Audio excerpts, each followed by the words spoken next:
Hello, I'm here to talk to you about 5 UFO encounters, 5 that I think the most convincing that I've come across. They're eyewitness testimonies and they're from people who I would consider to be telling the truth. Now, of course, none of us can really tell whether somebody's telling the truth or not.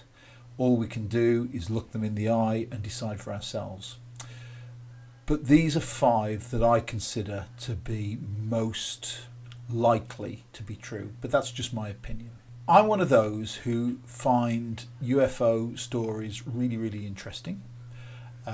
Although I'm a bit of a skeptic at the same time. You know, you see these videos on YouTube and the person who's commentating is convinced that it's an alien visitor. And I look at them and I think, well, that could very easily be a drone, or an aircraft, or a weather balloon, or even a satellite, or, I don't know, Chinese lanterns. I think sometimes it's so obvious that it's something of this earth, but they have to assume that it's a UFO. So I'm a skeptic. But these are 5 eyewitness testimonies that if I had to hazard a guess, I would think that they're telling the truth. So here we go. First is this man. His name was Andy Danziger. He died, I believe, last year. I think he was about 61 when he died, and I think the cause of his death was cancer. But he was a pilot.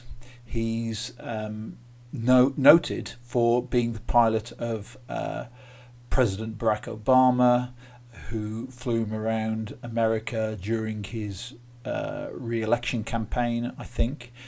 But he talks about here in this news report about witnessing a UFO as he was flying his plane. Now, what I want you to do with Andy Danziger here and all 5 of my witnesses is look them in the eye.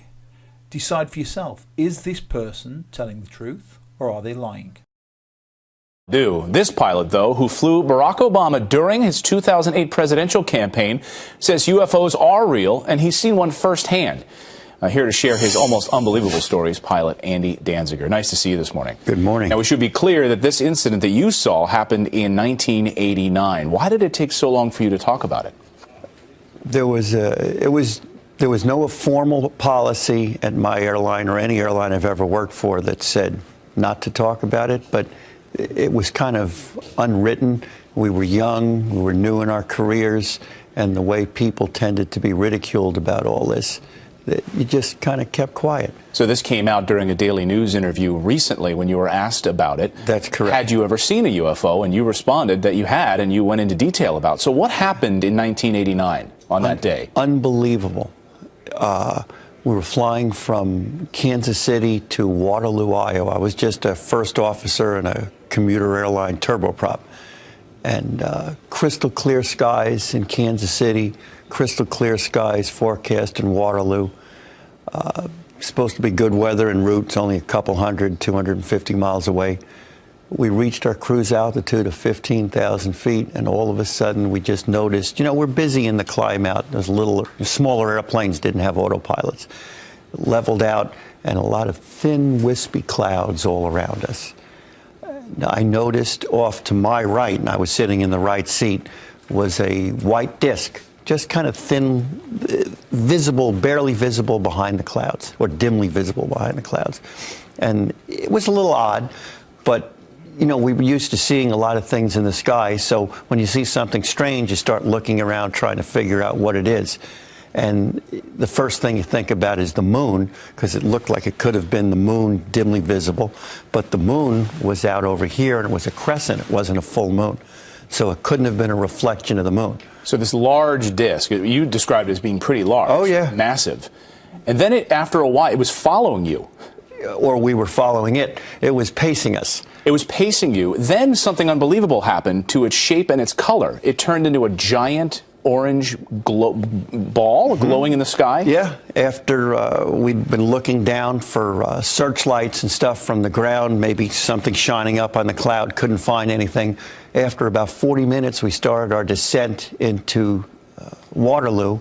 And as we started our descent, and looked up, here's this giant red ball just above the clouds. Unbelievable. Oh, it was. And there were people, of course, who witnessed this on your plane as well, not just you. No, the captain that was on the plane did. I don't know about any of the passengers.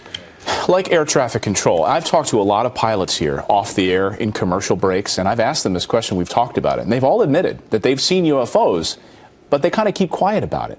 Why is it that they keep quiet about it? Is it fear of losing their job? I don't know. It's you don't want to be brandished as being crazy. That was one of our concerns before we actually reported it to air traffic control. We discussed it amongst each other. Is this something that's going to jeopardize our career? The government discounts every single report that ever seems to come out.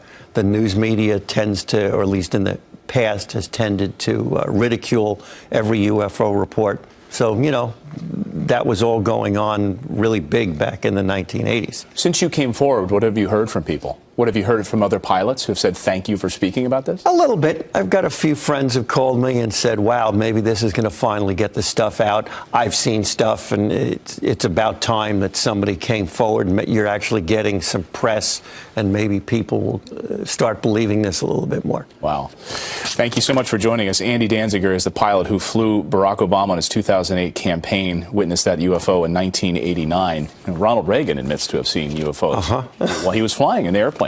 A couple of times, actually.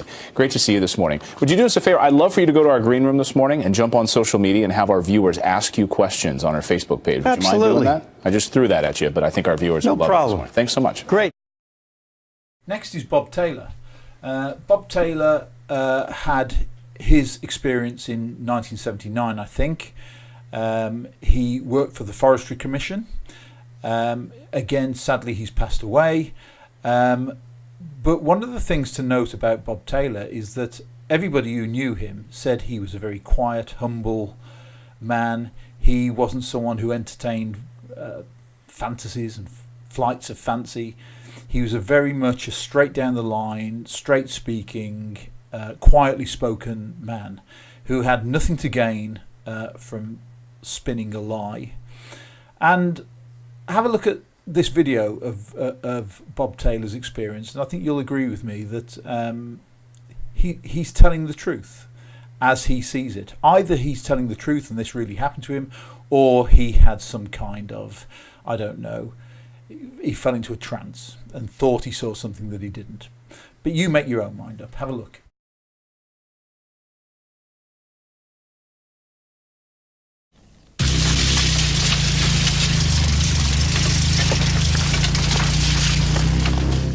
But just occasionally, there is physical evidence to back up reports of close encounters.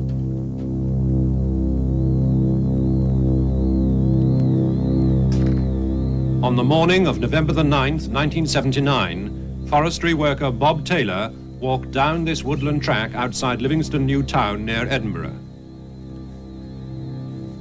He rounded a corner and was astonished to be confronted by an unearthly object. A huge thing with a big round dome, a very dark grey colour, and it had a big flange going all the way around. I could see arms sticking out of this flange with what I took to be blades on the top.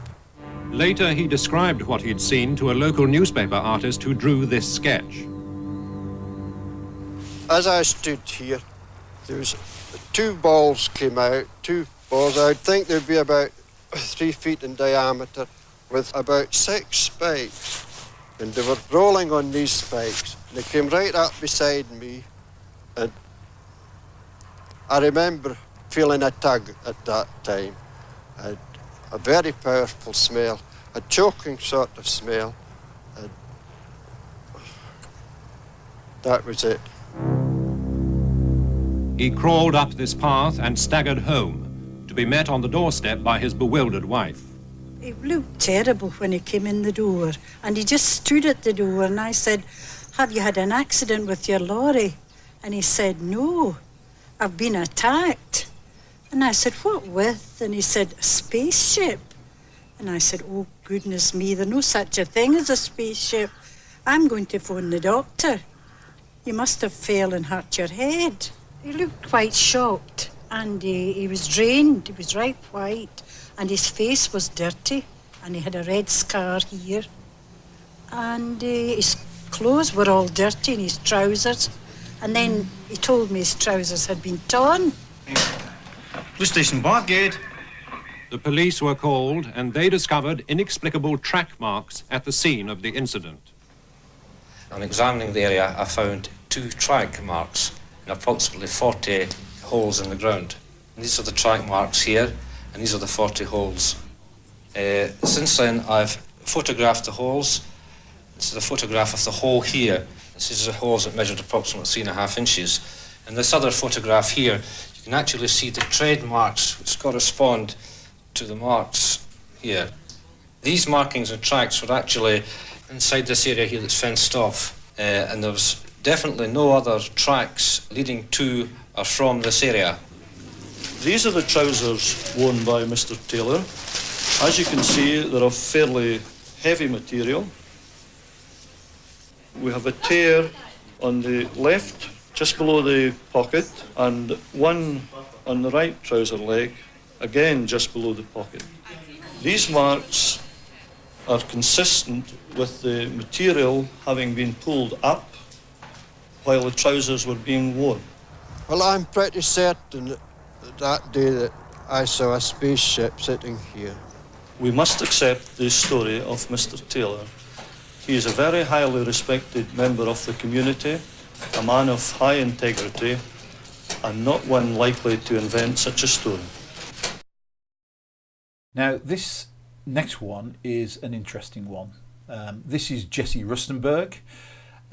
She was a housewife, and this occurred to her and her 2 young sons back in 1954. Now, the reason why this is interesting for me is that this her experience occurred back in 1954 in a village called Ranton near Staffordshire in the UK. Now, that's not far from where I live. And in fact, Jessie Rustenberg attended the same church as my mother. And she always told this story. I didn't know her personally, but she always maintained the truth of her story. Her 2 sons who were with her at the time are now themselves retired, and although they would occasionally speak about it and they would certainly not deny it, but they also always maintained that this had occurred to them, they didn't actually like to talk about it. Now, the thing with Jessie Rustenberg here as well is, as far as I'm concerned, she's clearly telling the truth. And it's her ordinariness that is convincing here. She is a lovely lady who, again, has no reason to lie, has no reason to make up a story. She talks about this huge Mexican hat-shaped UFO that floated above her house, that covered her house, and she actually saw 2 individuals within the craft, and she goes at lengths to describe them. Have a look.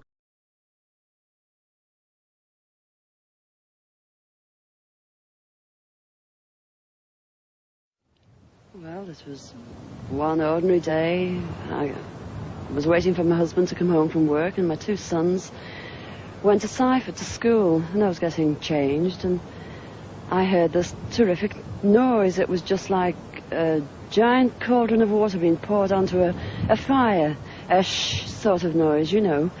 And my first reaction was, oh, the children. I thought maybe a plane was crashing or something like that.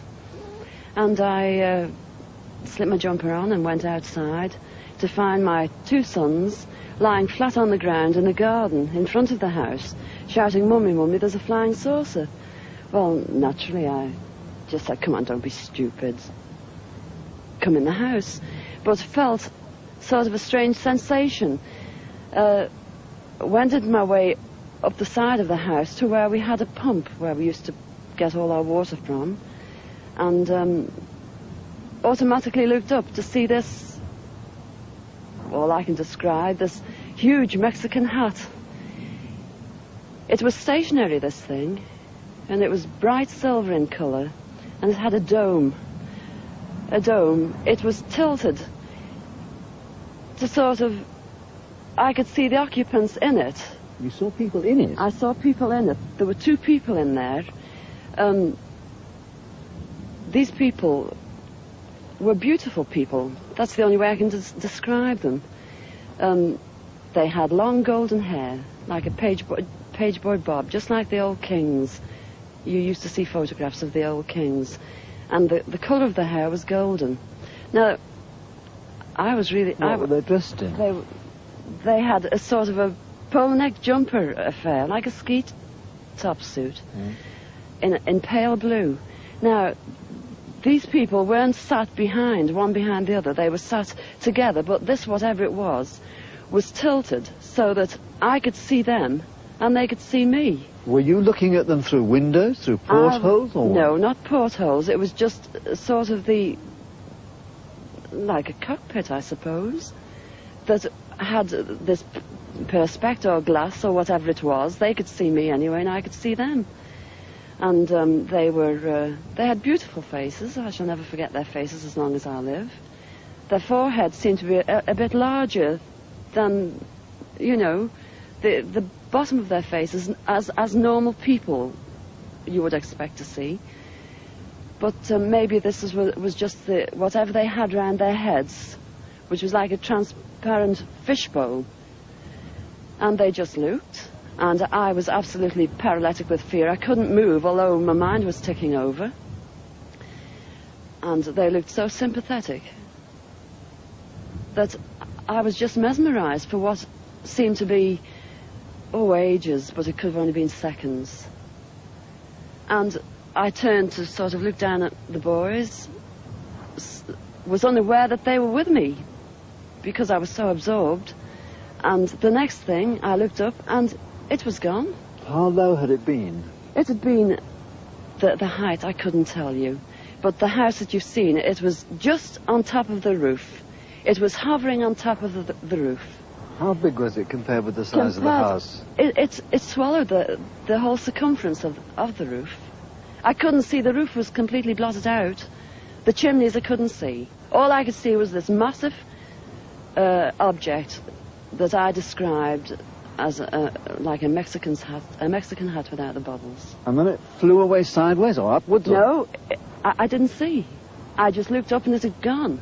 But I assume it went straight up, because for a short while after in the sky I looked around and I said to my 2 boys, "Where can you see anything? Can you see anything?" And they said, "There it is, Mum," and they pointed up, and I watched it. It was just like a little cotton meal in the sky, and it circled us 3 times. It went round 3 times, and then it just shut off, and that was it. When I started to analyse myself afterwards, I feared that I might have had an hallucination, but then I knew I hadn't had, because my sons were so sure about what they'd seen and what I'd seen. And it went through my mind that it was a secret weapon from Russia, and then I thought, well, it can't be that, because if they had something like that, they wouldn't need to fear anybody or anything. Were you scared by it? Did you run indoors? Oh, I was petrified. I couldn't move. I couldn't move a muscle. I was paralyzed with fear. But now I wouldn't be. Because now, when I look back, I think, what an amazing thing to have happened, and for me to have seen it. And when your husband came home, where were you? Well, when my husband came home from the office, I was locked in the house with my children, under a big kitchen table that we were using. Under the table? Under the table, yes. It's funny now when I look back. It sounds absolutely ridiculous, but this is the truth. This happened. And that's it. We were ridiculed. It was very embarrassing at the time, and people, they possibly thought, oh, she's a nutter. But, who cares? This is something that happened to me, and I'm a practically minded person, and that's it. This next experience happened to, I think in 1976, to a lady called Joyce Bowles and her friend Ted Pratt. They both experienced the same thing, and they share their encounter together. Again, like Jesse Rustenberg, what's impressive about these people is their ordinariness. Again, no reason to lie, no reason to spin a tale. Just very interesting, very convincing, and very honest. Have a look.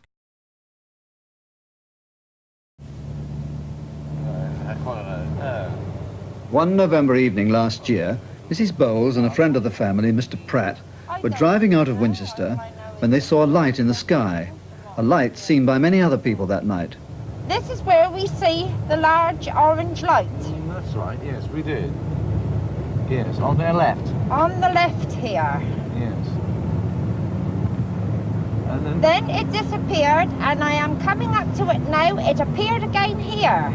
But right. It started hovering down below the back of these trees and the hedges here. We came on down the road for another quarter of a mile, maybe a bit more. We turned sharp left to come into Chilcombe Lane.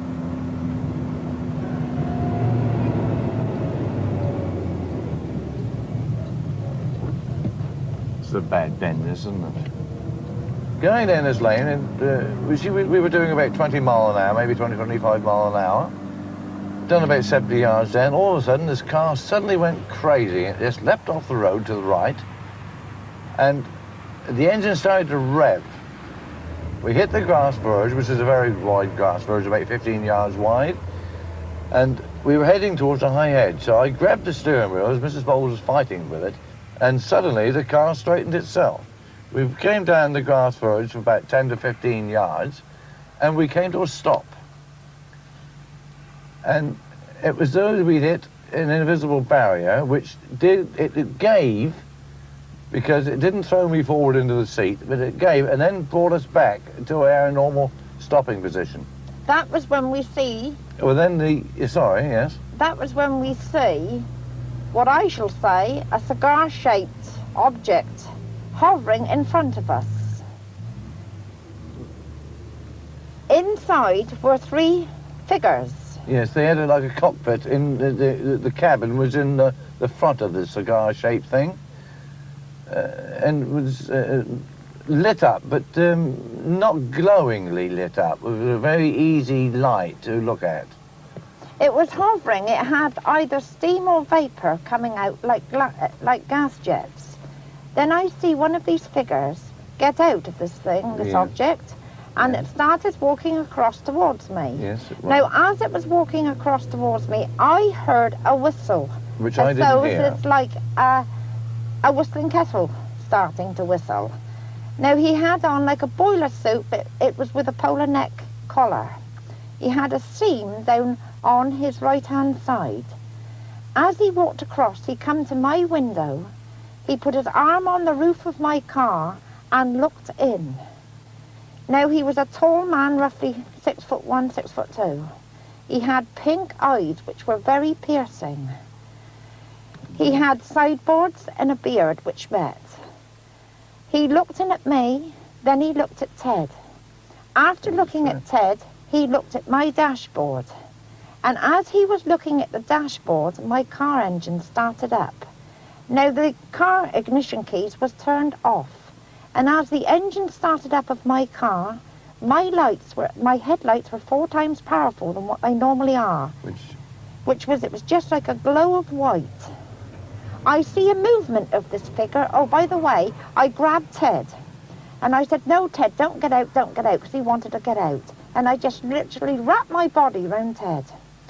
And then I opened one eye, because I'd had my eyes shut. And I opened one eye and I said, look out, Ted, he's going round the back to you. I see a movement, thinking he was going round the right, all the way round my car. Ted looked over his left-hand shoulder to have a look around to see if he was coming round. And my words were, don't open the door, Ted, don't open the door.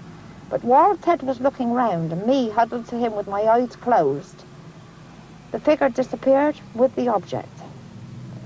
After it gone, after a few seconds, which seemed hours to us, Ted said, well, let's go. Oh, he asked me if he could drive, and I said, not likely. It only meant because it meant me getting out of my car. I put it in first and started off, but we could not move. It was as though we were still hitting an invisible barrier. Well, I put her back in neutral and waited for a few seconds, and then I started off again. And we went off perfectly normal in the car. On the Monday, when I got up, I had a rash on my face, down my neck, and along onto my shoulder. Which side? On the right-hand side. It was all like blotchy. It could have been a nerve rash, or it could have been where that gentleman was stood by my window. Incidentally, since this happening, I have had a telephone call from a person from London telling me on no account am I to say anything to anyone about this, what we've seen, because I should be having a government official come round to see me. And after all, this is England and this is a free country, and I will speak and say what I want, which is the truth. And lastly, Mike Sewell. Mike Sewell is a sports reporter for BBC Radio 5 Live. Now, I first heard about this while I was in Texas visiting relatives, actually. But he is someone who was driving away from Stansted Airport, heading towards the Midlands, and he saw a flying saucer flying above his car as he was driving. Now, again, just listen to him. He's not lying. He phoned in his experience to his colleague Nikki Campbell's radio show and related it here. Now, I've not heard anything of Mike Sewell ever since. I've tried to follow up and find out if anything came of his experience or if it was ever investigated, but not heard anything since. So if anybody knows anything more about this story, please put it in the comments below, because I'd be very interested to find out. Have a listen.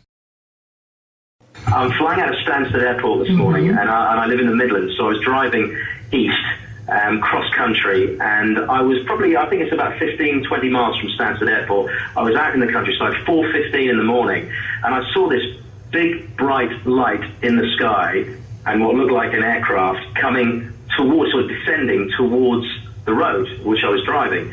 And as it got closer, it then banked to the left, what was to my right, and then as it banked to the left and went across the countryside, I could see underneath, and it wasn't an aeroplane, and it wasn't a helicopter, and it was much bigger than a helicopter, probably the size of an aircraft, but it was certainly of a kind of, and I dread saying this, disc-shaped, because it had several lights flashing all around it, and underneath there were at least two large panel lights, soft white lights underneath, and then it just sat or just circled a certain area above the field for a few moments. I was so gobsmacked, I was trying to negotiate the road, which is a small country lane, and then eventually I dropped down and lost sight of it. But certainly for 2 or 3 minutes, I saw what I think was not a normal aircraft. And I'd love the person who was driving in front of me in what looked like a VW transporter, a silver transporter, to contact someone like the police or yourselves, because they would have seen it as well. And it was quite a weird moment, and I was wide awake, and you know me, Rachel, George, I'm of sound mind.